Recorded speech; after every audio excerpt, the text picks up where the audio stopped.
Hi friends, welcome to Kavya Nayana cooking channel. ನಾನು ಸುಷ್ಮಾ. ಬನ್ನಿ ಇವತ್ತು ಶಿವರಾತ್ರಿ ಹಬ್ಬದ ವಿಶೇಷವಾಗಿ ಅಕ್ಕಿ ತಂಬಿಟ್ಟನ್ನ ಯಾವ ತರ ಮಾಡೋದು ಅಂತ ತೋರಿಸ್ಕೊಡ್ತಾ ಇದ್ದೀನಿ. ತುಂಬಾ ಸುಲಭವಾಗಿ ಕಡಿಮೆ ಸಾಮಗ್ರಿಗಳನ್ನು ಬಳಸಿ ಸಿಂಪಲ್ ಆಗಿ ಯಾವ ತರ ಮಾಡೋದು ಅಂತ ನೋಡೋಣ ಬನ್ನಿ ಫ್ರೆಂಡ್ಸ್. ಒಲೆ ಮೇಲೆ ಒಂದು ಕಡಾಯಿನ ಇಟ್ಕೊಂಡಿದ್ದೀನಿ. ಅದಕ್ಕೆ 1 ಕಪ್ ಆಗುವಷ್ಟು ರೇಷನ್ ಅಕ್ಕಿನ ಹಾಕೋತಾ ಇದ್ದೀನಿ. ಹಾಗೆ ಇದ್ರ ಜೊತೆಗೇನೆ 2 ಟೇಬಲ್ ಸ್ಪೂನ್ ಅಷ್ಟು ಹೆಸರು ಬೇಳೆನ ಹಾಕೋತಾ ಇದ್ದೀನಿ.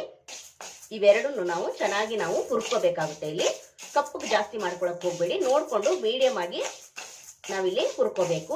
ನಾನಿಲ್ಲಿ ತೋರಿಸ್ತೀನಿ ಯಾವ ತರ ಅಂತ. ನೋಡಿ, ಲೋ ಫ್ಲೇಮ್ ಅಲ್ಲೇನೆ ಚೆನ್ನಾಗಿ ಎರಡೂ ಹುರ್ಕೊಳ್ಳೋಣ. ಹೊಸಬ್ರು ಯಾರಾದ್ರೂ ವಿಡಿಯೋ ನೋಡ್ತಾ ಇದ್ರೆ ಪ್ಲೀಸ್ ಸಬ್ಸ್ಕ್ರೈಬ್ ಮಾಡ್ಕೊಂಡು ನೋಡಿ. ವಿಡಿಯೋನ ಎಲ್ಲೂ ಕೂಡ ಸ್ಕಿಪ್ ಮಾಡಬೇಡಿ, ಪೂರ್ತಿಯಾಗಿ ವಿಡಿಯೋ ನೋಡಿ ಸಪೋರ್ಟ್ ಮಾಡಿ ಫ್ರೆಂಡ್ಸ್. ನೋಡಿ, ಇವಾಗ ಚೆನ್ನಾಗಿ ಎರಡೂ ಡ್ರೈ ರೋಸ್ಟ್ ಮಾಡ್ಕೊತಾ ಇದ್ದೀನಿ. ಶಿವರಾತ್ರಿ ಹಬ್ಬ ಬರ್ತಾ ಇದೆ ಫ್ರೆಂಡ್ಸ್. ನಾನು ತಂಬಿಟ್ಟು ಮಾಡಿ ತೋರಿಸ್ತಾ ಇದ್ದೀನಿ. ಹುರಿಗಡ್ಲೆ ತಂಬಿಟ್ಟು ಮಾಡಿ ತೋರಿಸಿದ್ದೀನಿ. ನಿಮಗೆ ಬೇಕಂದ್ರೆ ನಮ್ಮ ಚಾನಲ್ ಅಲ್ಲಿ ಇದೆ, ಹೋಗಿ ಚೆಕ್ ಮಾಡಿ. ಹಾಗೆ ಈಗ ಅಕ್ಕಿ ತಂಬಿಟ್ಟನ್ನ ಯಾವ ತರ ಮಾಡೋದು ಅಂತ ಸಿಂಪಲ್ ಆಗಿ ಮನೇಲೇ ಇರೋ ಕಡಿಮೆ ಸಾಮಗ್ರಿಗಳನ್ನ ಬಳಸಿ ಮಾಡೋದು ಹೇಗೆ ಅಂತ ತೋರಿಸ್ಕೊಡ್ತಾ ಇದ್ದೀನಿ. ನಿಮಗೂ ಕೂಡ ಇಷ್ಟ ಆಗುತ್ತೆ, ನೀವು ಕೂಡ ಟ್ರೈ ಮಾಡಿ ನೋಡಿ. ರೇಷನ್ ಅಕ್ಕಿ ಆಗಿರೋದ್ರಿಂದ ಸ್ವಲ್ಪ ಕಾಟನ್ ಬಟ್ಟೆಯಲ್ಲಿ ನಾವು ಕ್ಲೀನ್ ಮಾಡಿದಾದ್ಮೇಲೆ ಸ್ವಲ್ಪ ಬಟ್ಟೆಯಿಂದ ಒರೆಸಿ ತಗೋಬೇಕು. ಯಾಕೆಂದ್ರೆ ಈ ಅಕ್ಕಿಲಿ ಜಾಸ್ತಿ ಡಸ್ಟ್ ಎಲ್ಲ ಇರುತ್ತಲ್ವಾ, ಅದಕ್ಕೋಸ್ಕರ ಚೆನ್ನಾಗಿ ಬಟ್ಟೆಯಿಂದ ಚೆನ್ನಾಗಿ ಒರೆಸ್ಕೊಳ್ಳಿ. ಆಮೇಲೆ ನಾವು ಇಲ್ಲಿ ಹುರ್ಕೋಬೇಕಾಗುತ್ತೆ. ನೋಡಿ, ಅಕ್ಕಿ ಹುರಿತಾ ಹುರಿತಾ ಒಂದು ಘಮ ಬರ್ತಾ ಇದೆ. ಇಷ್ಟು ಬಂದ್ರೆ ಸಾಕು. ಇವಾಗ ನೋಡಿ, ಕಲರ್ ಕೂಡ ಸ್ವಲ್ಪ ಚೇಂಜ್ ಆಗಿದೆ. ನೋಡಿ, ಇಷ್ಟು ಫ್ರೈ ಮಾಡ್ಕೊಂಡ್ರೆ ಸಾಕಾಗುತ್ತೆ. ಇವಾಗ ಒಲೆನ ಆಫ್ ಮಾಡ್ಕೊಂಡು ಇದನ್ನ ಒಂದು ತಟ್ಟೆಗೆ ಹಾಕೊಂಡು ತಣ್ಣಗಾಗೋದಕ್ಕೆ ಬಿಡೋಣ. ಮತ್ತೆ ಅದೇ ಪಾತ್ರೆಗೆ ನಾನು ಅರ್ಧ ಕಪ್ ಆಗುವಷ್ಟು ಕಡಲೆ ಬೀಜನ ಹಾಕೋತಾ ಇದ್ದೀನಿ. ಇದು ಕೂಡ ಅಷ್ಟೇ ಚೆನ್ನಾಗಿ ಸಿಪ್ಪೆ ಬಿಡೋವರೆಗೂ ನಾವಿಲ್ಲಿ ಹುರ್ಕೋಬೇಕು ಲೋ ಫ್ಲೇಮ್ ಅಲ್ಲೇನೆ. ನೋಡಿ, ಇದು ಕೂಡ ಚೆನ್ನಾಗಿ ಹುರಿದಿದ್ದಾಗಿದೆ, ಸಿಪ್ಪೆ ಬಿಡ್ತಾ ಇದೆ. ನೋಡಿ, ಇವಾಗ ಇದನ್ನು ತೆಗೆದು ಬಿಡ್ತೀನಿ. ಮತ್ತೆ ಅದೇ ಬಾಳಿಗೆಗೆ ನಾನು 2 ಟೇಬಲ್ ಸ್ಪೂನ್ ಅಷ್ಟು ಕರಿ ಎಳ್ಳನ್ನ ಹಾಕೋತಾ ಇದ್ದೀನಿ. ಇದನ್ನು ಕೂಡ ಸ್ವಲ್ಪ ಚಟಪಟ ಅನ್ನೋವರೆಗೂ ಮಾತ್ರ ಸ್ವಲ್ಪ ಹುರ್ಕೊಂಡು ತೆಗೆದು ಬಿಡ್ತೀನಿ. ಈಗ ಒಲೆನ ಆಫ್ ಮಾಡ್ಕೊಂಡ್ಬಿಡಿ, ಯಾಕಂದ್ರೆ ಕಡಾಯಿ ಬಿಸಿ ಆಗಿರುತ್ತಲ್ವಾ, ಅಷ್ಟರಲ್ಲೇ ಚೆನ್ನಾಗಿ ಈ ಕರಿ ಎಳ್ಳನ್ನ ನಾವು ಹುರ್ಕೋಬಹುದು. ಈಗ ನೋಡಿ, ಚೆನ್ನಾಗಿ ಹುರ್ಕೋತಾ ಇದ್ದೀನಿ. ಒಲೆ ಆಫ್ ಮಾಡ್ಕೊಂಡಿದ್ದೀನಿ. ನೋಡಿ, ಆಗ್ಲೇ ಚಟಪಟ ಅಂತ ಇದೆ. ಇಷ್ಟ ಆದ್ರೆ ಸಾಕು. ಇದನ್ನು ಕೂಡ ತೆಗಿತೀನಿ. ಅಕ್ಕಿ ಶೇಂಗಾ ಬೀಜ ತಣ್ಣಗಾಗೋವರೆಗೂ ನಾವಿಲ್ಲಿ ಬೆಲ್ಲದ ನೀರನ್ನ ರೆಡಿ ಮಾಡ್ಕೊಳ್ಳೋಣ. ನಾನು ಮತ್ತೊಂದು ಪಾತ್ರೆನ ಒಲೆ ಮೇಲೆ ಇಟ್ಕೊಂಡಿದ್ದೀನಿ. ಯಾವ ಕಪ್ ಅಳತೆಯಲ್ಲಿ ಅಕ್ಕಿನ ತಗೊಂಡಿದ್ದೀರೋ ಅದೇ ಕಪ್ ಅಳತೆಯಲ್ಲೇ 1 ಕಪ್ ಆಗುವಷ್ಟು ಬೆಲ್ಲನ ತಗೋತಾ ಇದ್ದೀನಿ. ನೀವು ಸ್ವೀಟ್ ಜಾಸ್ತಿ ತಿನ್ನೋರಾದ್ರೆ ಜಾಸ್ತಿ ಕೂಡ ಹಾಕೋಬಹುದು. ಹಾಗೆ 1 ಕಪ್ ಬೆಲ್ಲಕ್ಕೆ ನಾನಿಲ್ಲಿ 1/4 ಕಪ್ ಆಗುವಷ್ಟು ನೀರನ್ನ ಹಾಕೋತಾ ಇದ್ದೀನಿ. ಇಲ್ಲಿ ನಾವು ಪಾಕ ಏನು ಮಾಡ್ತಾ ಇಲ್ಲ, ಜಸ್ಟ್ ಬೆಲ್ಲ ಮಾತ್ರ ಕರಗಿಸ್ಕೊಂತೀವಿ.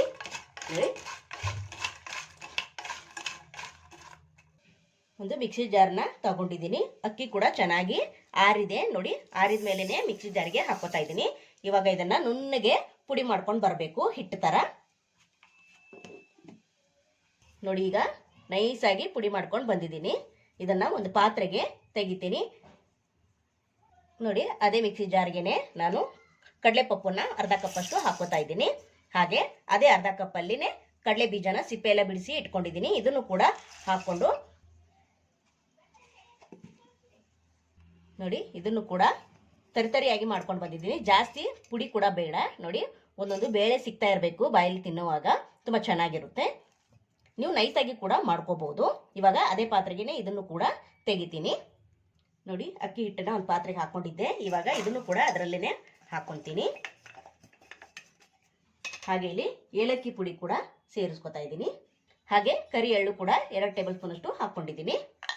ಹಾಗೆ ಇಲ್ಲಿ ಒಣ ಕೊಬ್ಬರಿನ ನಾನು ತುರಿದು ತಗೊಂಡಿದ್ದೀನಿ, ಅರ್ಧ ಕಪ್ ಆಗುವಷ್ಟು. ಈಗ ಚೆನ್ನಾಗಿ ಡ್ರೈ ಮಿಕ್ಸ್ ಮಾಡ್ಕೊಳ್ಳೋಣ ಎಲ್ಲವನ್ನು.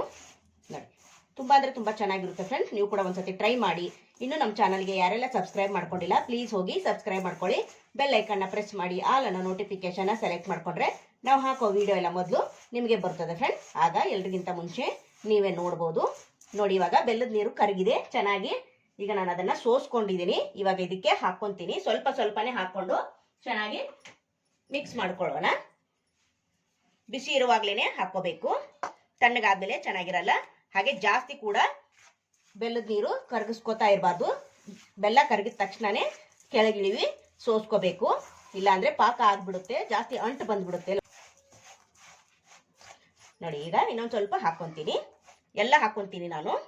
ಸ್ವಲ್ಪ ಸ್ವಲ್ಪನೇ ಹಾಕ್ಕೊಂಡು ಮೊದಲು ಮಿಕ್ಸ್ ಮಾಡ್ಕೊಳ್ಳೋಣ. ನೋಡಿ ನೀವು ಸ್ವೀಟು ಹೆಚ್ಚು ಕಡಿಮೆ ಮಾಡ್ಕೋಬಹುದು. ನೋಡಿ ಚೆನ್ನಾಗಿ ಮಿಕ್ಸ್ ಮಾಡ್ಕೊತಾ ಇದ್ದೀನಿ. ನೋಡಿ ಇವಾಗ ಉಳಿದಿರೋ ಬೆಲ್ಲದ ನೀರನ್ನು ಕೂಡ ಎಲ್ಲ ಹಾಕ್ಕೊತೀನಿ. ನೋಡಿ ಎಲ್ಲ ಹಾಕ್ಕೊಂಡಿದ್ದೀನಿ. ಈಗ ಚೆನ್ನಾಗಿ ಮಿಕ್ಸ್ ಮಾಡ್ಕೊತೀನಿ. ನೋಡಿ ಆಲ್ಮೋಸ್ಟ್ ಗಟ್ಟಿ ಆಗ್ತಾ ಇದೆ ಅಲ್ವಾ. ನೋಡಿ ಇವಾಗ ಮಿಕ್ಸ್ ಮಾಡ್ಕೊಂಡಿದ್ದಾಗಿದೆ. ಎಲ್ಲ ಬೆಲ್ಲದ ನೀರನ್ನ ಹಾಕ್ಕೊಂಡಿದ್ದೀನಿ ಚೆನ್ನಾಗಿ. ನೋಡಿ ಈ ಥರ ಈಗ ಕೈಯಿಂದನೇ ಉಂಡೆ ಮಾಡ್ಕೊಳ್ಳೋಣ.